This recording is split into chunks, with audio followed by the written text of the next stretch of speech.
Shantae's always stuck out to me as an interesting series with a lot of charm.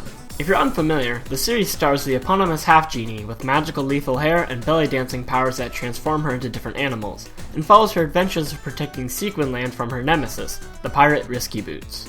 A couple years back, I picked up the original Game Boy Color game and its DSiWare follow-up on 3DS. They're kind of a mixture of Metroidvania with Zelda, with the main gameplay gimmick being the animal transformations that allow you to access new areas, solve puzzles, and so on.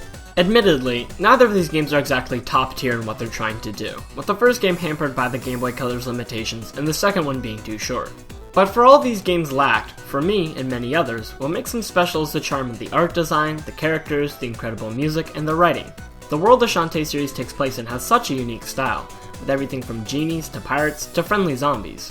When it was announced that Wayforward was kickstarting a brand new game, with a huge graphics overhaul in the series' first debut in HD, I was ecstatic. With more experience under their belt to finally make a more robust game, Half-Genie Hero had the potential to be the first Shantae game that really knocked it out of the park on all fronts. And then, well, Pirate's Curse happened. I wouldn't be surprised if I was the only one who, for a while, forgot that Half-Genie Hero wouldn't be the only new Shantae game coming out.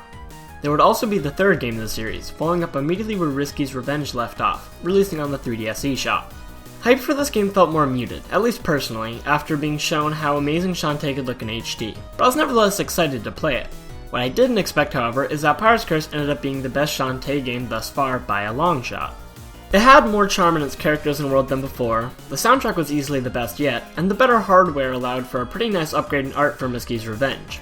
I mean, of course it isn't as good as the clean, stylized look of Half-Genie Hero, but they really pulled out a lot of great animation and sprite work for this one.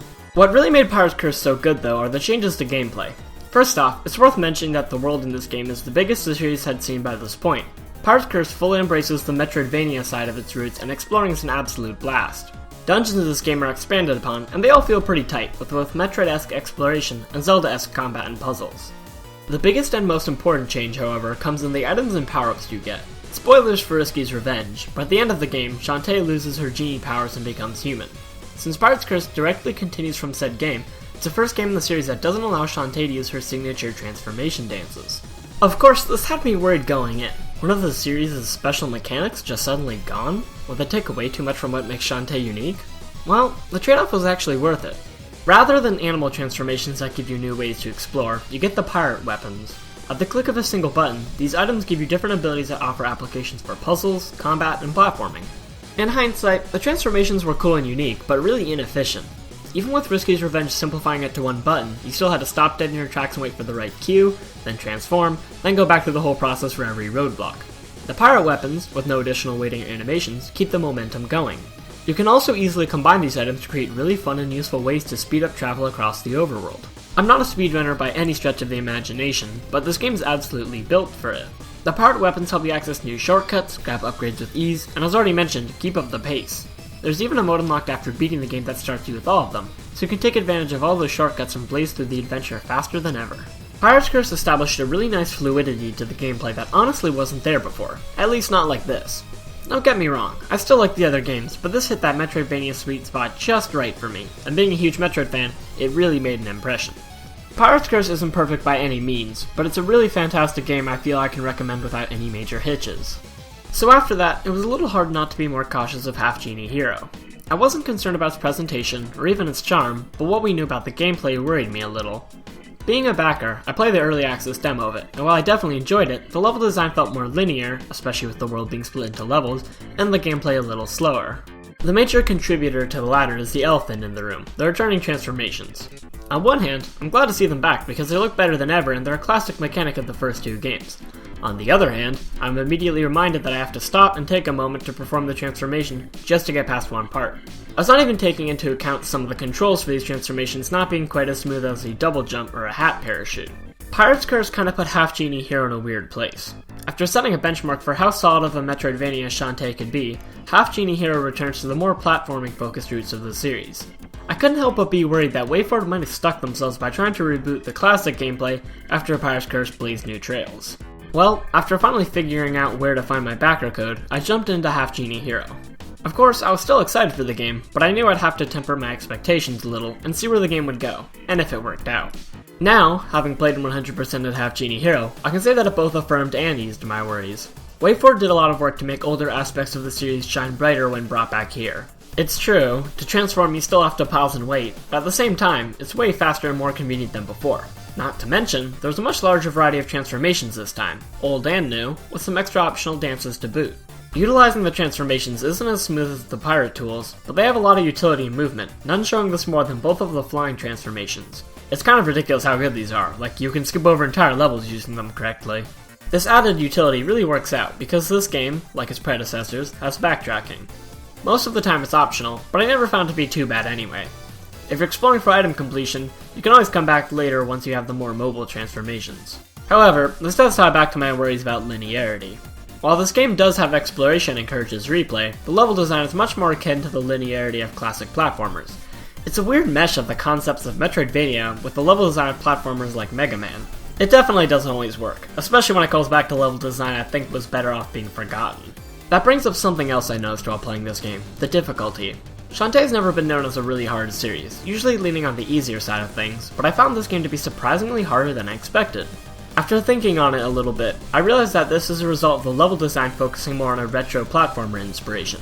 No matter how well equipped you are for combat, it doesn't mean much when you're faced with a long stretch of tight platforming with few checkpoints. This led to some frustrating moments, but I still wouldn't call this game too hard overall. In fact, what I mentioned almost solely applies to the platforming, because the difficulty of the combat entirely depends on the upgrades or relics you use. Honestly, it wouldn't be that hard to argue that Half-Genie Hero's combat is way too easy. With little effort, you'll find all the tools you need to snap enemies and boss fights over your knee. This would normally bother me because you need to get all of those items to 100% the game, so you'd be forced to be overpowered. However, this game takes a page straight out of Symphony of the Night with its items. You can turn off or on any relic right from the menu. I could turn off overpowered items like the defense increasing armor or the infinite magic tiara, but I also had the option to turn them back on if I was really struggling with this section. It's really interesting that, for all the steps this game takes away from its Metroidvania roots, it took a very specific feature from Symphony of the Night, which even goes back to Super Metroid. It makes the difficulty, of the combat at least, highly customizable. Back to the bigger picture, while Half-Genie Hero isn't the improvement upon the Metroidvania formula of Pirate's Curse I had hoped for, there's something to be said about the different approach it took. The level design still lends itself to exploration and replay, but it takes a step back from the connected world and dungeons of previous games. This might make it disappointing for some Shantae fans, because it's just a different style of game than what the series had previously been. Maybe it isn't the best analogy, because it leans more into the retro platformer genre, but Half-Genie Heroes may be better compared to something like Shovel Knight. You have a hub area, distinct replayable levels, and upgrades or relics found in stages and in shops. Levels are linear, but have tricky platforming and encourage exploration. That all being said, I think most Shantae fans will still find a lot to love here. It's still fun to play, but more importantly, it absolutely oozes the charm the series is known for. Maybe the shift in art style has led to some animations being simplified, but the presentation of this game is absolutely gorgeous and it perfectly fits. Don't get me wrong, I love the sprite work of the previous games, but the more cohesive art style of Half-Genie Hero looks fluid and colorful, and it gives the game a unique identity. The dialogue and flavor text is also as good as ever. I'd say it's on par with Pirate's Curse, if not better. It consistently made me smile, and there's some nice character moments here and there. The overarching story, though, is unfortunately a step back. It's not bad, but it's broken up in some weird ways, probably as a result of the isolated level structure. Last, but certainly not least, on my checklist for what I look for in these games would be the music. To say the least, it doesn't disappoint. Every song is super catchy and vibrant, with the soundtrack featuring remixes that are the best version so far, and some really solid new tracks too. My favorites would include Dance Through the Danger, Counterfeit Mermaids, the boss battle theme, Hypno Baron's Castle, and Roddy Tops' theme. Half-Genie Hero is far from a perfect game, and I'd still say A Pirate's Curse is the best in the series. However, it's still a great time, for fans and newcomers. The biggest complaint I really have is that it's pretty short, and while I'd say it's still worth the $20 because of the replay value with Hero Mode, where you start with all the transformation dances, Pirate's Curse is a better package for the same price. That being said though, the folks at Wayforward have laid down the groundwork for a great new generation of Shantae games, and I can't wait to see where they go next.